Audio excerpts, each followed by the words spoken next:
Цирк Балкански. Обичам това място много. Въздухът тук е различен. Мириши ли ти на нещо? Мирише ми на емоции и на детство, да. И на детство, въпреки че сега съм те довела, Елице, тук, за да покажем един номер, от който се впечатляват много децата, но е доста опасен, никак не е детски. Ти като най-големия екстремист в екипа ни, не викай помощ, влизай с мен вътре. Ще видиш сега, ще влезеш в глобуса на смъртта. Ехо! Здравейте! Драго ми е Ники Сашо, здравейте! Здравейте, момчета! Така, hi, nice to meet you. Има бързи мотоциклети, има акробатични мотоциклети, има мотоциклети за трайл. Защо трябва точно такъв да е? Какво? Трябва да е възможно по-лек мотора, за да мотоциклетиста да е възможно по-бърз с него. Ускорявайки скоростта, той усилва и напрежението върху глобуса. Глобуса го сменихме, защото последния започна да се къса. Миналата година на края на сезона почти всеки ден се заваряваше глобуса. Този е нов и се късаше. След като спрях да се къса глобуса, сега започнаха да се късат мотоциклетите по средата. Елица още не е започнал да ме досва толкова, че да я прежаля. Така че кажете, кое е нещо, което може до някъде да направи безопасно? Може ли да влезе така без мотор, да постои вътре в глобуса? Добре, и да... обаче от нас два мотора около нея да се въртат. Да, нещо такова. Тя е моторист. Аз мога да вляза без мотори в глобуса. Не съм чак толкова. Повдигнем малко адреналин.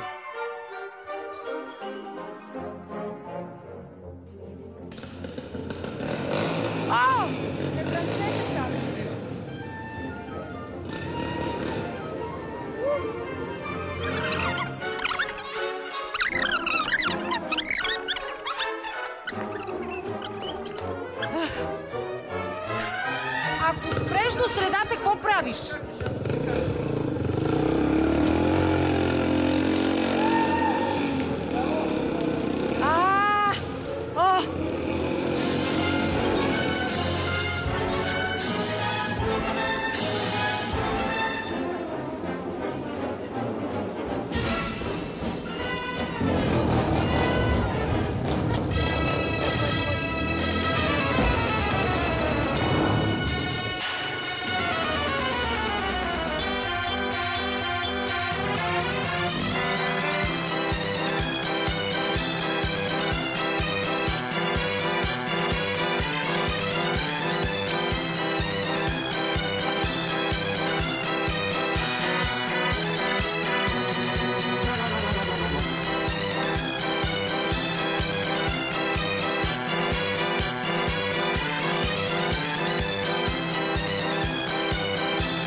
Гордея се с теб. Наистина се гордея с теб.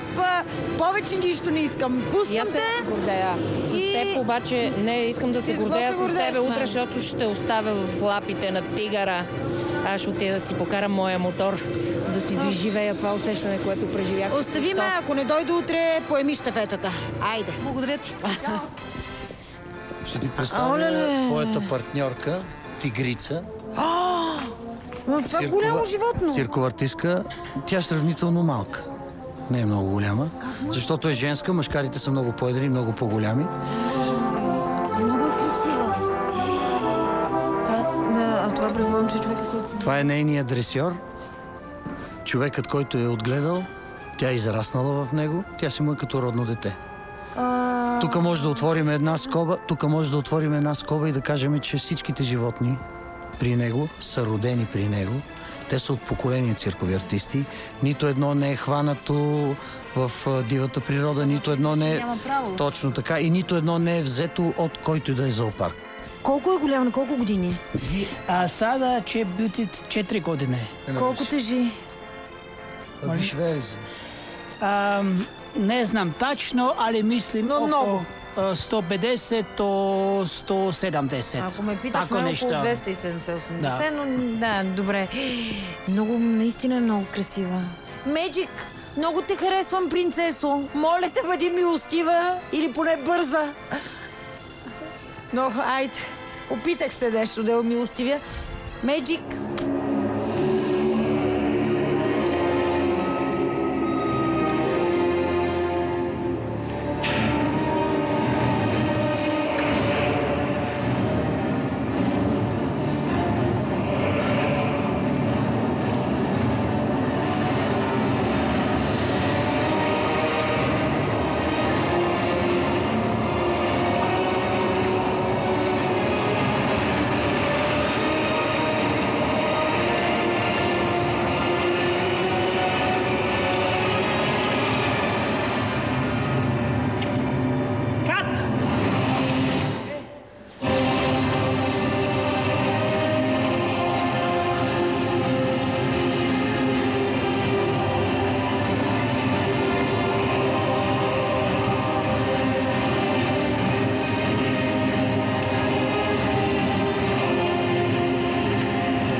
аз да те питам нашата тигрица. Няма какво да ме питаш, видя ли? Какво толкова се гордееш с Елица, влязла в глобусът на смъртта? Голяма работа, това всеки го може според... Аз, за да не я убия ти, въобще не можеш да си представиш Джуджи Нюс какво свършиха нещо е. днешния ден. Свършиха Какво за пък всички. толкова? Айде разкажете ми, кое беше Ще ни много разкажат страшно? хората, които са творили това прекрасно нещо, обаче веднага ще ти кажа.